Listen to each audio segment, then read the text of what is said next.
de nuevo, esto va viento en popa. Gracias por la puntualidad. Vamos a empezar a las 11:30 en punto esta primera mesa redonda. Espero que hayáis disfrutado del café y de estas conversaciones que siempre hacen tan valiosa la pausa. Porque en realidad los pasillos también forman parte del evento. No en vano, aquí muchas veces surgen ideas que luego se convierten en proyectos. Vamos a retomar la jornada con mucha energía, porque llega uno de los momentos más esperados del día. El primer panel técnico del bloque Soberanía Tecnológica y Estrategia en Inteligencia Artificial. Si antes con Javier Fernández reflexionábamos sobre la visión y las políticas públicas que marcan el rumbo, ahora vamos a aterrizar en cómo las empresas y los centros tecnológicos asturianos están desarrollando soluciones concretas que refuerzan esa soberanía digital y posicionan a Asturias en el mapa de la inteligencia artificial aplicada.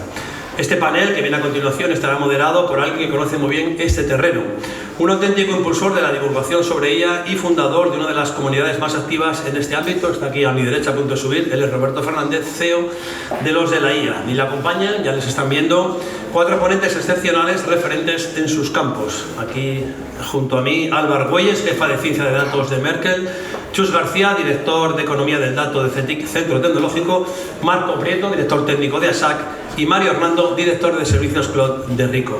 Una mesa que promete mostrarnos cómo se construye soberanía tecnológica desde el conocimiento, la infraestructura y la innovación práctica. Así que sin más preámbulos, por favor, pido un aplauso para ellos. Y Roberto, tienes la palabra hasta las 12. Hasta las 12:10, 12:15 como máximo, ¿vale? Tú si ves que me levanto, ya vamos a ver. Gracias, Roberto. Buenos días, pues nada, primero vamos a hacer una breve presentación de cada uno de los invitados y luego pues vamos a hacerles unas preguntas. Pues empezamos con Álvaro Güelles Folgueira. Es una referente en ciencia de datos especializada en modelos predictivos. Lidera el Departamento de Data Science de Merkel España, donde aplica inteligencia artificial, machine learning y modelos estadísticos para transformar datos complejos en decisiones estratégicas. Con experiencia internacional, colabora con la Universidad Oberta de Cataluña, UOC, startups, congresos, impulsando la innovación y la divulgación tecnológica. A nivel personal, cuando no está con su hijo, Alba se encuentra en su espacio, dentro del mar, su lugar de inspiración y de desconexión. También tenemos por aquí a Marco Antonio Prieto, de ASAC, ingeniero superior en informática por la Universidad de Oviedo. Ha impartido formación en materia TIC en las universidades de Oviedo, Santander y León. Cuenta con 29 años de experiencia laboral en ASAC TI, más de 20 años de calidad de director técnico, desde donde lidera estrategia de I+D+I de la compañía en materia Cloud Data Center y ciberseguridad. Ha participado activamente en el proceso de diseño y construcción de los data centers con los que cuenta ASAC en Asturias, aparte de una veintena de data centers Edge en clientes de todo el territorio español. Además, también ha dirigido proyectos de migración al cloud en decenas de clientes del sector público, así como en empresas privadas de primer nivel nacional. También tenemos por aquí a Mario Hernando Martín, de Ricoh España, responsable de desarrollo de IA en Ricoh España, ingeniero y máster en telecomunicaciones, en IPM a Ricoh Company, ahora Ricoh desde el año 2012, desde el 2019 relacionado con la gestión de equipos cloud, tanto en ventas como en servicios, y actualmente pues, diseña la estrategia y la imagen de Ricoh en términos de inteligencia artificial hacia el mercado, pero también la estrategia de adopción de IA internamente en Ricoh, por lo que está al mismo tiempo orientado a la venta de IA como al consumo o adopción de ella. Y por último tenemos a Chus García, director de Economía del Dato de CETIC y coordinador de la sede del consorcio W3C para España y Latinoamérica. Ha participado en diferentes proyectos nacionales y europeos vinculados con la inteligencia artificial y los datos.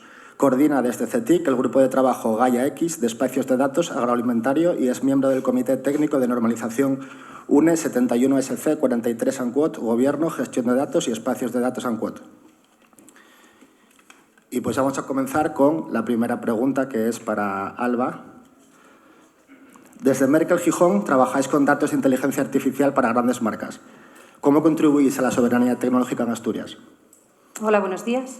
Bueno, llevo el Departamento de Ciencia de Datos de Merkel España, pertenecemos al grupo DENSU y en el departamento desarrollamos modelos estadísticos, sobre todo para personalizar experiencias.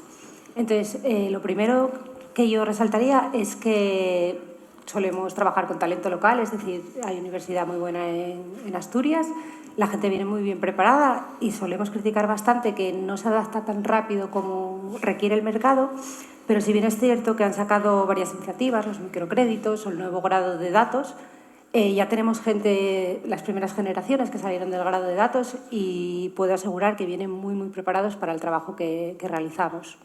Ese es el primer punto. El segundo, cómo tratamos los datos. Como trabajamos con clientes internacionales, no somos nosotros los que decidimos dónde se van a alojar muchas veces, pero lo que siempre intento transmitir al equipo es que tenemos que ser éticos. Éticos no decir lo que está bien y lo que está mal, porque no somos nadie para ello, pero sí poner sobre la mesa los sesgos que tienen los modelos que desarrollamos y qué es la salida del modelo. O sea, digamos que la transparencia es lo principal, y todos estos proyectos internacionales se realizan desde la sede de Asturias. Y luego tenemos también muchas colaboraciones con la Universidad de Oviedo, hacemos datatón con datos públicos. Hay muchas iniciativas de innovación donde normalmente intentamos trabajar con los datos públicos, que compartir datos, siempre y cuando se guarde la privacidad, creo que es muy importante. Y también los entornos de lenguaje abierto son entornos colaborativos y creo que la sociedad puede ganar mucho de ellos. Perfecto, muchas gracias. La siguiente pregunta es para Marc Antonio, de ASAC. ¿Qué puede aportar un proveedor local de cloud como ASAC a la soberanía del dato en tiempos de la IA? Bueno, podemos aportar muchas cosas, ¿no? Entre ellas, aquí, continuando con lo que decía la compañera, pues apostar por el talento local, ¿vale? Que eso supone un desarrollo económico de la región, sin duda. Y, bueno, también tenemos muchas colaboraciones con la Universidad de Oviedo y estamos incorporando el talento de la universidad siempre que podemos, ¿no? Con muchos acuerdos con ellos, con proyectos de investigación conjuntos, etcétera. ¿Qué podemos aportar como proveedor local? Bueno, ASAC tiene 2 data centers en Asturias ahora mismo, desde los que presta el 90% de los servicios cloud que presta a nivel nacional. Y, bueno, pues lo que podemos aportar, por una parte, está a nivel regulatorio, a nivel legal, pues todas las leyes que debemos cumplir por estar en territorio nacional y europeo, ¿no? Como el Esquema Nacional de Seguridad, como la ley de IA europea, el IAT. Y, bueno, pues todo eso da una garantía jurídica para todo aquel que decide alojar sus sistemas, sus modelos de IA, sus datos, sus aplicaciones en nuestros data centers. No estamos, por tanto, sometidos al Cloud Act, como están las multinacionales americanas, que el gobierno americano podría acceder a la información que está en manos de proveedores americanos, no es nuestro caso, lógicamente. Y también, bueno, somos un proveedor cercano, flexible, dinámico y que aportamos soluciones ad hoc a nuestros clientes, con lo cual lo que vamos a hacer también son modelos de cloud privada que nos está demandando mucho la gente ahora mismo, sobre todo en IA, ¿vale? Para que su IA no esté conectada con el resto del mundo y no pueda haber pues, fugas de información, espionaje. Antes, o bueno, todavía a día de hoy, la preocupación era que no me roben mis datos. Ahora ya la preocupación es que no me roben mis datos y que no me roben mi inteligencia, que es peor todavía, ¿no? O sea, es la mayor faena que me pueden hacer, ¿no? Entonces estamos teniendo esa demanda de clientes de, oye, yo quiero un entorno completamente aislado y quiero una trazabilidad de quién accede a esa información y por qué vías, ¿no? Entonces, bueno, yo creo que es un poco lo que podemos aportar por tener ese carácter local, ¿no? Perfecto. La siguiente pregunta es para Mario Hernando, de Rico. ¿Cuál es el mejor modelo o arquitectura en términos de infraestructura para abrazar la soberanía de la IA? Pues justo un poco al hilo de lo que acaba de comentar, compañero, ¿no? Nosotros no somos en Rico no somos un cloud provider como tal, pero sí trabajamos mucho proyecto en casa de cliente, ¿no? Y el modelo que vemos es el de nube privada IA, ¿no? O Private Cloud AI. Unos lo llaman nube privada con capacidades de IA, otros Private Cloud AI. En función, ¿no? Un poco de quién lo cuente, le pone una nomenclatura a otra, ¿no? Y al final, un poco la idea es trasladar esa experiencia de consumo, ¿no? Que proporciona a día de hoy la nube pública, ¿no? De ese consumo de IA o de APIs, ¿no? Como servicio pues, llevado al mundo privado, al mundo on-prem, ¿no? De modo que uno en su casa pues, pueda tener un hub de modelos, pueda crear agentes, pueda consumir de forma, vamos a decir, aceleradores, ¿no? Para desplegar servicios de forma rápida. Todo ello, evidentemente, pues, con la capacidad, ¿no? De saber dónde está el dato, lo tengo yo, saber dónde se despegan las aplicaciones, ¿no? Porque las estoy desplegando en mi casa, y evidentemente saber quién opera o quién controla todo ese stack, ¿no? Que también es muy, muy importante, ¿no? Y creemos que es el modelo, no porque nosotros nos lo estemos inventando, sino porque al final es lo que vemos un poco en la tendencia que todos los fabricantes siguen, ¿no? Cualquier gran fabricante, yo diría de cualquier parte del stack, tiende a ese modelo. Es un poco lo que vemos 2 o 3 años vista. Y bueno, sin ir más lejos, por ejemplo, ¿no? VMware hace 2 días, ¿no? Que VMware está en boca de todos por muchos motivos, ¿no? Pues en París presentaba su modelo, ¿no? Y al final básicamente pues es eso, ¿no? La experiencia de consumo de nube privada, pero con capacidades de IA. No solo de correr cargas de IA, sino también de poder desarrollar, tener toda esa capa de datos, etcétera, etcétera, ¿no? Es un poco el modelo que vemos. Vale, perfecto. Ahora vamos con Chus García, de CETIC. Para conseguir el liderazgo en inteligencia artificial que buscamos, ¿hasta qué punto es necesario liderar los datos? Bueno, eso tiene una respuesta muy corta y es absolutamente necesario liderar en datos para liderar en IA. Y yo mismo, ahora acabo de decir lo de la IA, ya me suena mal. Es decir, cuando hablamos de la IA hablamos de una categoría tan sumamente grande y tan compleja que deberíamos hablar de las IAs, ¿vale? No tiene nada que ver eso que llamamos ahora la IA generativa, con la que, y no voy a decir antiguamente porque me duele cada vez que dicen antiguamente la otra IA, la IA clasificativa, es decir, está tan de moda como la otra. Entonces, seguimos teniendo más IAs y todas estas IAs, cada una de ellas utiliza el dato de una forma diferente. En la clasificativa o la predictiva necesita extraer patrones de los datos y para extraer patrones necesita que esos datos estén bien. Hay un viejo dicho en la informática que sigue funcionando y es el de basura entra, basura sale. Y no podemos tener un modelo de calidad si no tenemos datos de calidad. Y para tener unos datos de calidad necesitamos tomar conciencia de que esos datos en la organización son vitales. Es decir, darle una prioridad que muchas organizaciones ya están teniendo, pero que en otros casos todavía hace falta ponerlo en el centro, ¿no? En el centro de la mesa. El dato a día de hoy parece que hemos entendido que viniendo de una sociedad de la información, después una sociedad del conocimiento, ahora igual podríamos decir que estamos en una sociedad del dato y ese dato nos ayuda a tener, cuando lo utilizamos, información y después conocimiento. Eso en las empresas es vital. Y para que ocurra, es decir, siempre recomendamos un poco lo mismo, es decir, necesitamos que la organización sea capaz de gobernar ese dato, que básicamente es establecer estructuras que nos permitan darle proceso a todo lo que ocurre con el dato, desde que nace, se reproduce y lo explotamos, no muere. También necesitamos gestionar el dato. El dato es como los amigos, hay que cuidarlo, ¿vale? Y realmente nos da buenos resultados cuando interactuamos bien con él. Entonces, la gestión a lo largo de su ciclo de vida, los datos necesitamos datos sobre ellos, los metadatos. Necesitamos hablar el mismo lenguaje o que los diferentes silos en el que tenemos datos hablen el mismo lenguaje. Necesitamos, por tanto, ontologías y vocabularios. Necesitamos catalogarnos, necesitamos saber dónde están y de qué manera cambia ese dato.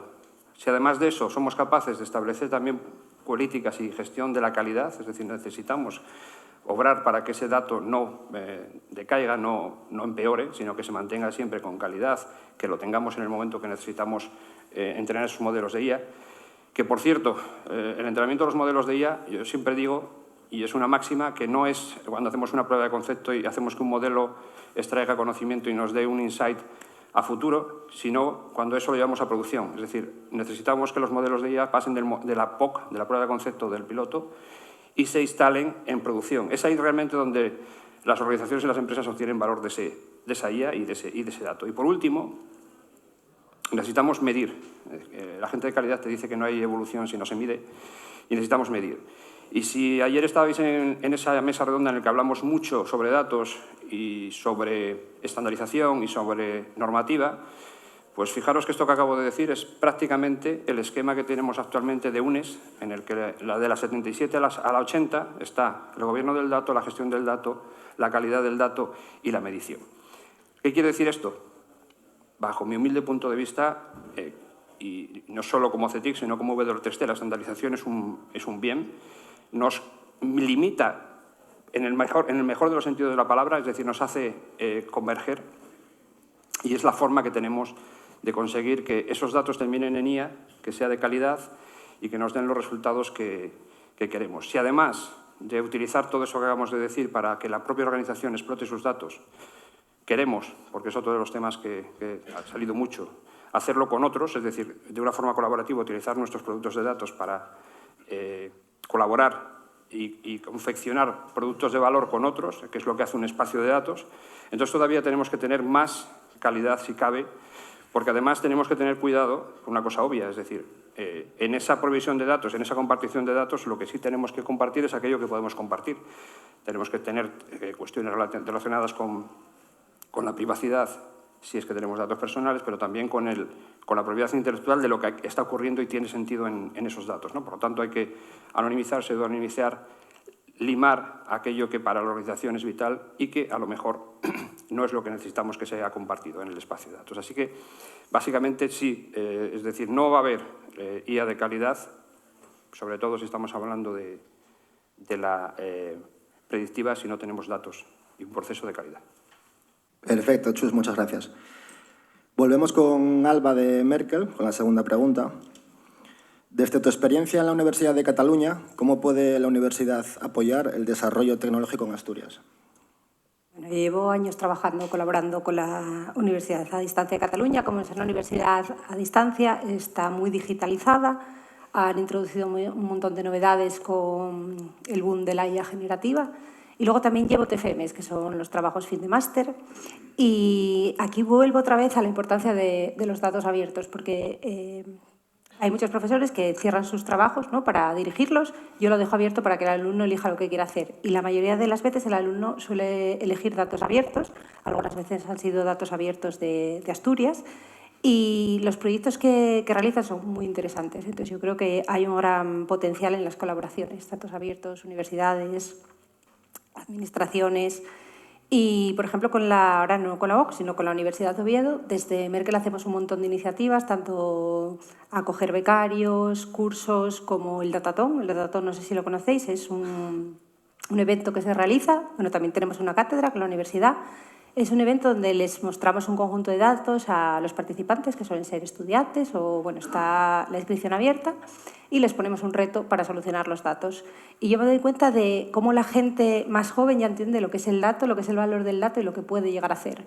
Los que son menos avanzados suelen hacer a lo mejor pues una cuenta en Excel para intentar resolver el problema, y los que ya tienen más experiencia o van más avanzados en la carrera pues utilizan ya modelos de machine learning, inteligencia artificial, de todo. Entonces te das cuenta de que la sociedad ya está empezando a entender lo que son los datos y la IA, que hace unos años la verdad que poca gente lo conocía, y me parece un avance muy importante. O sea, que las nuevas generaciones vienen pegando fuerte ya. Sí, porque bueno, han nacido ya con ello y, por ejemplo, en los últimos datatones vemos que la gente utiliza ChatGPT, cosa que antes no hacía. Entonces, ha cambiado todo y hay que adaptarse, y, claro, vienen con unos conocimientos que empezamos a notar esas brechas que hay en la edad de la población, que, claro, la gente que no ha convivido con la inteligencia artificial le cuesta mucho entender lo que hacen, no les parece magia. Entonces, que la gente joven pueda llegar a entender la importancia de los datos y para qué sirven es algo muy, muy importante y se está consiguiendo. Genial. Vamos ahora con Marco Antonio de ASAC, con la segunda pregunta. ¿En qué proyectos está trabajando ASAC para evolucionar en materia de soberanía del dato? Bueno, estamos trabajando en muchos frentes. Por un lado está en primer lugar el plano regulatorio legal, ¿vale? El segundo es el plano tecnológico, el apartado de las infraestructuras también, la evolución de las infraestructuras y el estratégico.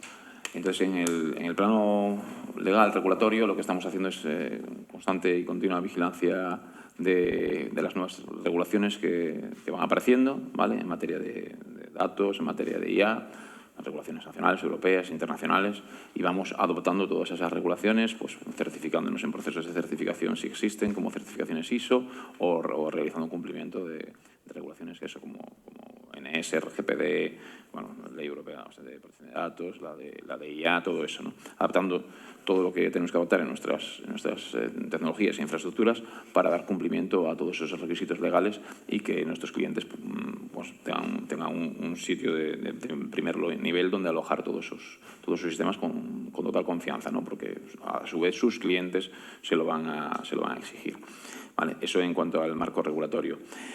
En el marco tecnológico, pues llevamos ya mucho tiempo, desde la pandemia por ahí, trabajando en incrustar en los servicios cloud que prestamos una cartera de servicios de ciberseguridad que son obligatorios para los clientes. Es decir, los clientes tienen unos mínimos de niveles de ciberseguridad, que son con herramientas y servicios que nosotros les proveemos, y no pueden escaparse de ahí. O sea, si no están en estas condiciones, no pueden estar alojados en ASAC. ¿Vale? Con eso estamos evitando muchos disgustos, estamos detectando movimientos laterales en fase temprana de ciberataques inminentes a clientes. Pues lo que hacemos es detenemos sus infraestructuras, las aislamos, localizamos, hacemos un análisis forense, localizamos por dónde puede venir ese movimiento lateral, ese potencial ciberataque, y bueno, trazamos una hoja de ruta de solución con el cliente. Pues esa parte de esos servicios de ciberseguridad que tenemos incrustados en cloud, le estamos dando una vuelta cada vez más, porque estamos viendo, pues, analizamos el mercado, vemos las nuevas tendencias en ataques, las nuevas tendencias en herramientas disponibles para afrontarlos, y bueno, y tratando de dar pues la mayor información posible sobre todos esos riesgos al cliente, ¿no? Para que pues tenga sus aplicaciones en las versiones que las tiene que tener, que tenga aplicados todos los parches que sean necesarios, que no tenga código que pueda dar lugar a un ciberataque, etcétera, ¿no? Pues ahí estamos cada vez, o sea, buscando, dándole una vuelta de tuerca cada vez más a poder tanto informar como poder detectar esos posibles riesgos de ciberseguridad, ¿no? Y informar a nuestros clientes. En el plano de infraestructuras, pues nada, por ejemplo, con la irrupción de la IA, que cada vez es, bueno, todos sabemos, ¿no? Por eso estamos aquí hablando de ello, es algo que va creciendo exponencialmente, pues también tenemos que adaptar nuestras infraestructuras, ¿no? Porque los equipos de IA, pues todos sabemos cómo son, requieren del uso de GPUs, las GPUs consumen mucha potencia eléctrica, tienen unas necesidades muy elevadas de refrigeración, pues todo eso nos hace ir hacia otros modelos de refrigeración, por ejemplo, que no teníamos implementados para lo que era nuestro servicio estándar, que era un servicio orientado a alojar el ERP principalmente de las organizaciones, ¿no? Pues ahí ya tenemos que empezar a hablar de una necesidad de refrigeración de 3 o 4 veces superior por armario, de incorporación de refrigeración líquida, todo ese tipo de cosas que hasta ahora pues no lo habíamos tenido que plantear para las infraestructuras convencionales que alojábamos, ¿no? Y un último apartado es el apartado estratégico. Nosotros, como bien decíamos, tenemos 2 data centers en Asturias, en el Parque Tecnológico de Llanera, que forman un anillo de fibra óptica metropolitano, ¿vale? Forman un clúster de data centers o una zona de data centers. Y bueno, aparte de eso, pues estamos alojando también sistemas en 2 data centers arrendados en Madrid y en uno arrendado en Barcelona. O sea, trabajamos con 5 data centers a nivel nacional ahora mismo. Y bueno, pues estamos con una estrategia de crecimiento propio y hemos adquirido ya un inmueble en Madrid y estamos dando los primeros pasos para construir un data center propio también en Madrid, ¿vale? Para que nos dé más versatilidad que uno ha arrendado. Entonces, bueno, estamos en esa línea de crecimiento y creemos que eso puede aportar a nuestros clientes en materia de soberanía del dato, soberanía de la IA, etc. Genial. Aprovechando los datos de ciberseguridad que comentas, bueno, esto es una consulta mía para los 4. ¿Es cierto que veis que aumenta el número de ataques? Cada vez más aumenta el número de ataques de seguridad a las empresas.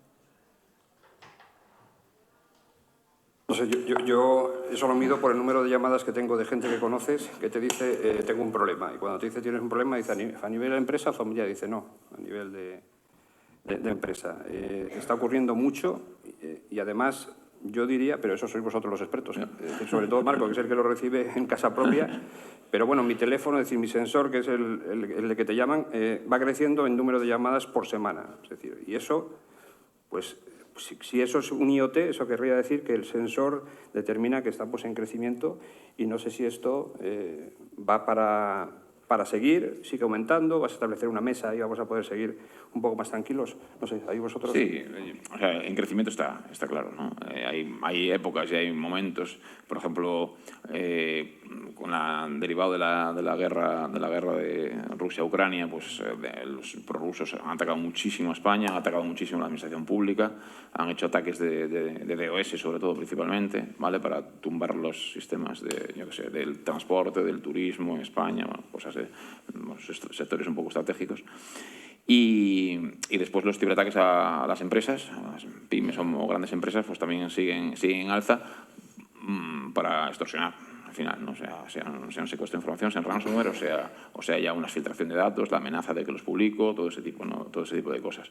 Pero vamos, que están al alza. También es verdad que hay otra curva también que también va al alza, que es que las empresas se están protegiendo, ¿no? Que están aprendiendo, están implantando sistemas de doble factor, por ejemplo, bueno, multifactor, MFA, que nunca antes se habían utilizado y es una vía de entrada muy típica, ¿no?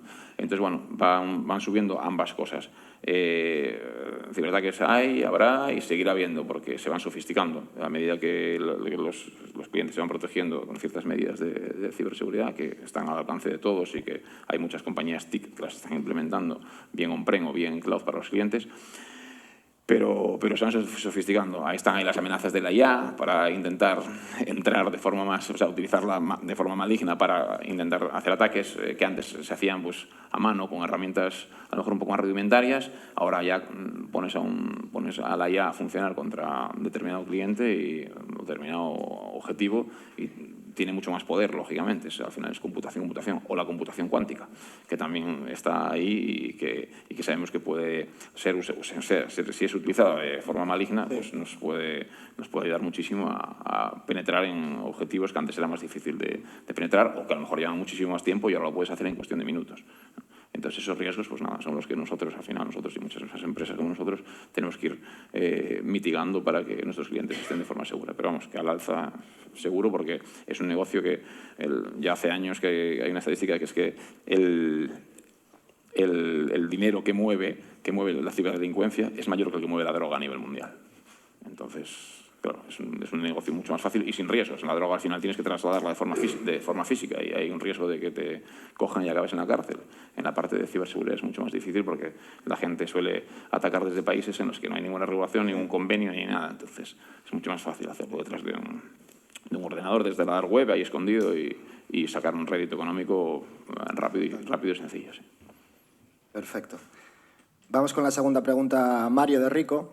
¿Cuál es el papel del integrador en la soberanía tecnológica en términos de inteligencia artificial? Bueno, yo creo que, o sea, en general, el papel del integrador es intentar, ¿no?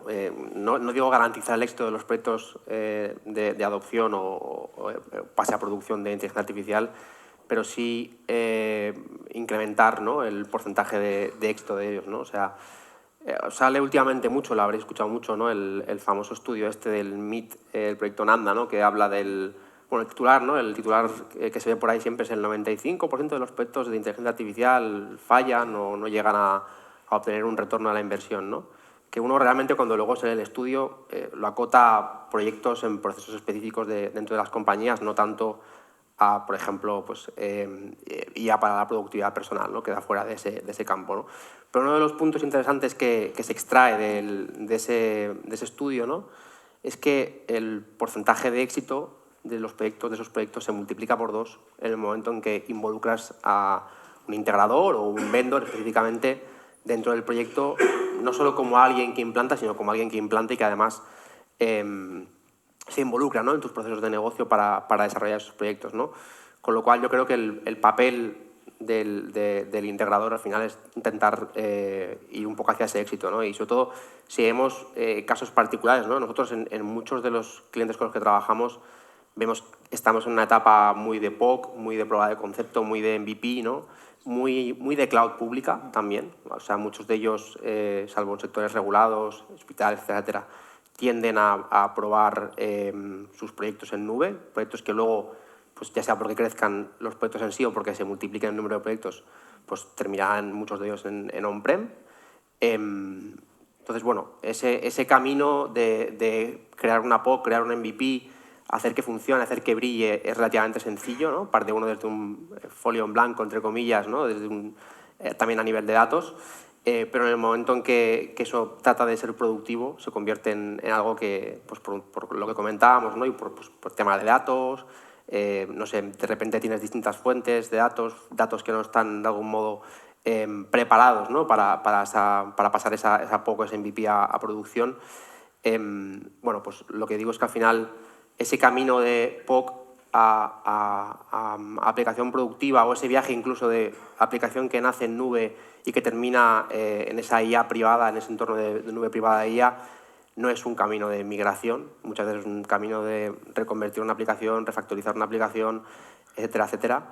Y en toda esa complejidad es donde el cliente necesita ayuda, ¿no? Necesita ayuda de alguien que haya tenido esas experiencias, que se haya dado, entre comillas, ya esos golpes, ¿no?, contra la pared. Y bueno, pues creo que todos los integradores somos fundamentales en toda esta historia para hacer que, bueno, pues que ese 95% de fallo, ¿no?, de fracaso en los proyectos que afectan a procesos de empresas pues se reduzca drásticamente, ¿no? Y creo que en ese camino, ahora por ejemplo con la entrada de la IA agéntica, ¿no?, uno de los puntos que también se habla mucho es el hecho de que muchos de esos proyectos fracasan por la poca memoria que tiene la IA, falta de contexto, etcétera, etcétera, cosa que la IA agéntica viene un poco a mitigar, ¿no? Pues, de nuevo, somos clave para poder de algún modo abordar todas estas nuevas tecnologías que entran en nuestros clientes, ¿no? Y que ellos no sean ellos los que tengan que recorrer toda esa curva de aprendizaje a través de personas, de capacidades, de experiencias, etcétera, etcétera, ¿no? Perfecto, gracias, Mario. Vamos ahora con la segunda pregunta a Chus García, de CETIC. En la parte que os toca como centro tecnológico, ¿cuál es tu opinión sobre toda la parte normativa y regulatoria que se está aplicando en Europa a la IA? Buen jardín, ¿eh? Sí, sí, sí. Pero bueno, el jardín ya digamos que lo recorrí un poco ya Javier Fernández por la mañana. Y efectivamente, nosotros como centro tecnológico, como tecnólogos, probablemente los que estamos aquí, el tema de las regulaciones, cuando te pones a resolver un problema de un cliente o de un colaborador y lo tienes que hacer con tecnología, muchas veces ya tienes, digamos, bastante que hacer con resolver ese problema, ¿no? Para además decir que eso lo tienes que hacer teniendo que cumplir, no sé cuántas dijiste, Marco, pero bueno, yo no perdí la cuenta el número de regulaciones normativas, de normativas que teníamos que cumplir, ¿no? Entonces, es verdad que en una primera mirada dices, bueno, mejor dedicarnos a lo que tenemos que dedicarnos para que cumpla eso y acabe en el objetivo, que no tener que estar cumpliendo 50 normativas. Pero es que todos nosotros vivimos, digamos, en el plano laboral, pero después tenemos un plano humano, un plano familiar, un plano social.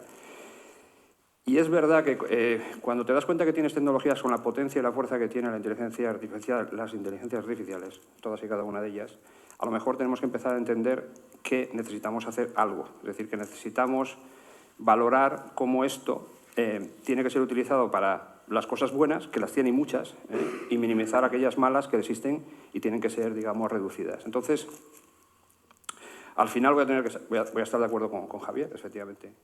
Europa ha decidido, y mucha gente lo ha criticado, y yo creo que algún día, si me sacáis un vídeo, igual estaría yo criticando eso en algún foro, pero a día de hoy, que yo también evoluciono, creo que eso es algo bueno, digamos, desde el punto de vista de sociedad. Europa ha decidido desde hace mucho tiempo que hacemos las cosas a la europea. Nosotros tenemos un marco de principios y valores que cuando hacemos proyectos y queremos que funcionen dentro de este territorio de la Unión, queremos que se haga con esos principios. Es verdad que otros no lo hacen así, pero también es cierto que cuando vienen aquí tienen que hacerlo así. Y lo digo porque habréis escuchado, bueno, visto, la semana pasada, creo que es presidente, Murtar es el presidente de Telefónica, diciendo que en Europa lo que se está normando, lo que se está gestionando es la nada. Bueno, no sé, es decir, hoy estamos aquí para ver si podemos ser algo más que la nada, para evolucionar.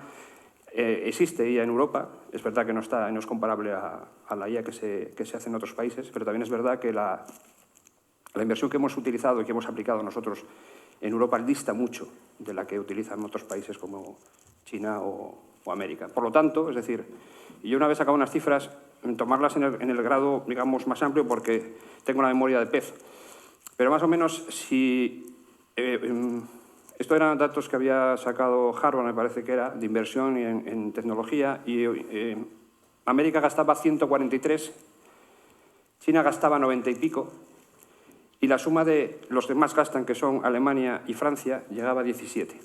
Entonces, yo decía, si tú te pones con una escopeta a disparar 143 balas, 90 o 13, ¿en cuáles vas a acertar más? Pues probablemente con las 143. Y eso supone, y eso nos lleva a ese infame o famoso informe Draghi, en el que también nos está marcando qué cosas tenemos que hacer en Europa para poder ser lo que queremos ser. Y que tengamos una soberanía mejor en diferentes aspectos, en el tecnológico, que es en el que estamos aquí, pero en otra serie de disciplinas, porque también tenemos algunos problemas con la energética. Cuando tenemos problemas cerca, como las guerras, vemos que nuestras diferentes soberanías pues, empiezan a hacer un poquito de agua. Entonces, creo que tenemos que, como Europa, y esto es un planteamiento, digamos, muy holístico, pero como Europa tenemos que buscar esa soberanía en muchísimas cosas y en tecnología también. Y para que eso ocurra, pues hoy creo que merece la pena hacerlo con cierta normativa que nos permita saber qué cosas se deben y no se deben hacer.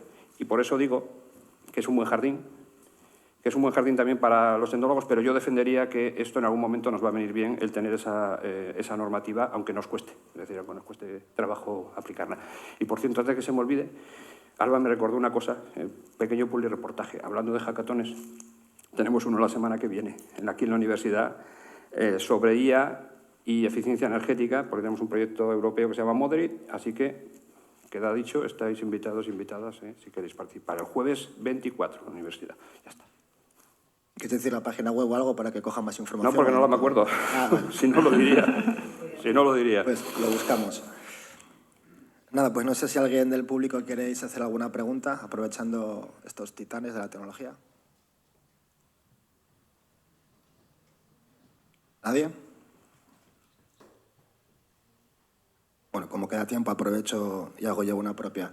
Si tuvierais una varita mágica de forma que pudierais cambiar literalmente cualquier cosa de la tecnología, desde vuestro punto de vista de las empresas, ¿qué os gustaría cambiar? ¿Vuestro mayor dolor de cabeza o vuestra mayor aspiración? Puede ser lo que sea. Ya sea la IA, los datos, la adopción, las personas. ¿Qué cambiaríais? Bueno, yo no por mi empresa, sino por el mundo en general, quitaría la ciberdelincuencia, evidentemente. Viviríamos todos muchísimo más tranquilos. Y quedarte sin trabajo. Sí, te cagarías un Hay buen negocio. mucho más trabajo que eso. Te cagarías un buen negocio, pero bueno. Una pregunta complicada, ¿eh? Es una pregunta complicada, pero yo, por lo que me toca a mí, ¿no? Si pudiera modificar algo, ¿no? Entendiendo que hablamos de soberanía, hablamos de nube privada, IA, hablamos de entornos privados y hablamos de búsqueda de capacidades de lo que la nube pública da en entornos de nube privada, entendiendo que eso no puede ser algo inmediato y que necesitamos la capacidad de probar, de crear cosas de forma rápida, agilidad, etcétera, etcétera, reduciría la complejidad en la hibridación, la complejidad en el camino de conexión entre lo que da la nube pública, que da cosas muy buenas, con lo que buscamos, que es poder tener entornos privados soberanos en nuestra casa donde tengamos el control, ¿no? de todo lo que sucede en términos de datos y de cargas de inteligencia artificial, ¿no? Entonces, yo creo que es uno de los grandes retos que yo llevo años luchando, tanto en el cloud tradicional, vamos a decir, como ahora con la IA, es justo en esa conexión entre nubes públicas y nubes privadas. Genial. Chus y Alba, no sé si tenéis... Igual voy a ser un poco radical en la respuesta, pero igual quitaría herramientas potentes de IA a gente sin conocimientos básicos de IA. Creo que, bueno, como el coche, ¿no? Tienes que tener el carnet de conducir, que tienes que tener unos pequeños conocimientos para saber lo que estás usando. Estoy de acuerdo, yo también. No, me parece muy buena, de verdad que sí. Es decir, toda la IA que estamos viendo es tanto tan buena como la persona que la utiliza. Y de hecho, los mejores expertos utilizando IA se convierten en gente, digamos, excelente. Y lo contrario también ocurre, y es gente que tiene un conocimiento muy básico, trabaja con herramientas generando entregables que muchas veces tienen un problema, y es que no sabes en qué momento te ha metido algo la IA, ¿vale? Y eso, cuando lo hace uno solo, pues tiene el peligro de que le afecte al solo. Cuando lo hace en grupo y en una empresa, va para la empresa. Y si además colaboras en un proyecto, digamos, europeo o lo que sea, pues os podéis imaginar el escalado que tiene. Así que me parece muy buena. Yo, para mí, es decir, como sé que toda tecnología... Bueno, digo, no cambiaría nada, pero me voy a explicar. toda tecnología, toda, tiene parte buena y parte mala. Lo mejor que hemos hecho los hombres, los libros, es decir, porque muchas veces la gente se mete con la web, y que tenemos la dark web. Dice, sí, pero es decir, nos ha dado tantas cosas buenas que yo sinceramente creo que eso opaca a todo lo malo. Y yo cuando eso defiendo, digo, en los libros hemos sido capaces de escribir como humanidad lo mejor y lo peor, y sin embargo nadie se queja del libro, ¿vale? Pues lo mismo pasa con las tecnologías, es decir, todas ellas, en base a la potencia que tienen, van a ser capaces de lo bueno y lo malo. Y ya digo, es decir, está en nuestra cabeza y está en nuestra intención que aquello malo podamos minimizarlo en base a lo que sea, a normativa. Ojo, también no hace falta a veces normar, a veces simplemente con que los que trabajamos en ello simplemente establezcamos unas bases y las sigamos, es decir, eso a veces nos permite llegar a buenos sitios. Entonces, creo que es suficiente con que entendamos que necesitamos seguir aquí, y cuando digo seguir aquí me refiero a todos nosotros, porque yo no soy tremendista, pero la IA, es decir, apunta maneras, es decir, es algo, una tecnología que claramente necesitamos gestionar, y gestionar muy bien, ¿vale? Lo hemos hecho con otras tecnologías que lo hemos utilizado en guerras y que claramente hemos sido hasta ahora capaces de mantener. La IA tiene visos de ser una cosa muy grande. No conocemos una tecnología, cuando hablamos de cambio tecnológico, no hay tecnología que hayamos vivido, que haya tenido la adherencia, por ejemplo, que ha tenido la IA generativa, en que en 2 meses hemos alcanzado 300 millones de usuarios. Eso no existe y, por lo tanto, esto lo tenemos sobre nosotros. Es una cosa grande poder vivirlo, pero también sobrevivirlo. Por lo tanto, trabajemos porque esta tecnología nos colabore, nos haga mejores, nos haga grandes, y eso, es decir, yo creo que forma parte de todos los que estamos aquí, nosotros y vosotros, que lo podamos conseguir. Perfecto, pues muchas gracias. ¿No hay ninguna otra pregunta? Sí.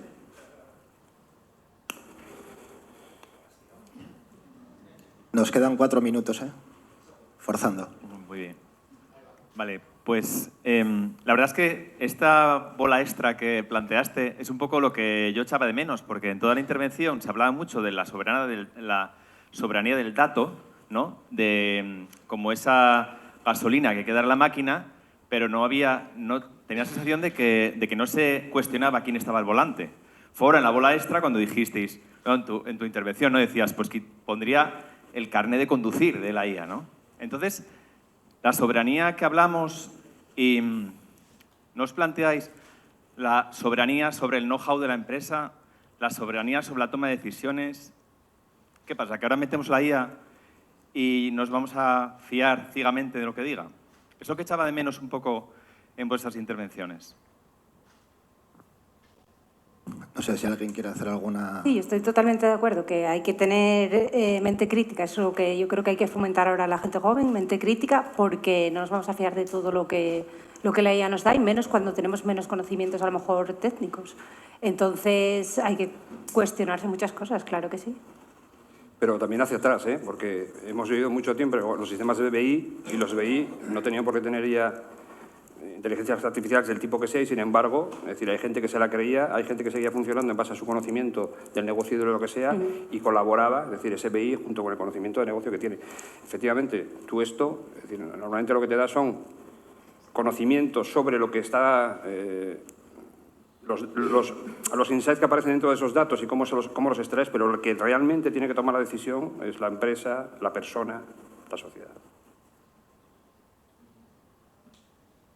De hecho, solo una cosa, es decir, a día de hoy, para determinadas situaciones, es decir, es que no es posible que la IA tome el control. Es decir, va a tener que ser una persona la que haga el efecto, es decir, dé el OK, el botón, para que eso ocurra. Otra cosa es que esté apoyado o no en IA, ¿vale? Pero tiene que ser una persona. No estamos ahora mismo en decisiones críticas manipuladas o gestionadas únicamente por la IA. Todavía. Vale, desgraciadamente tenemos que dejarlo aquí ya por respeto a los siguientes ponentes. Enorme agradecimiento, Alba, Marco, Chus y Mario. Un fuerte aplauso para ellos, por favor.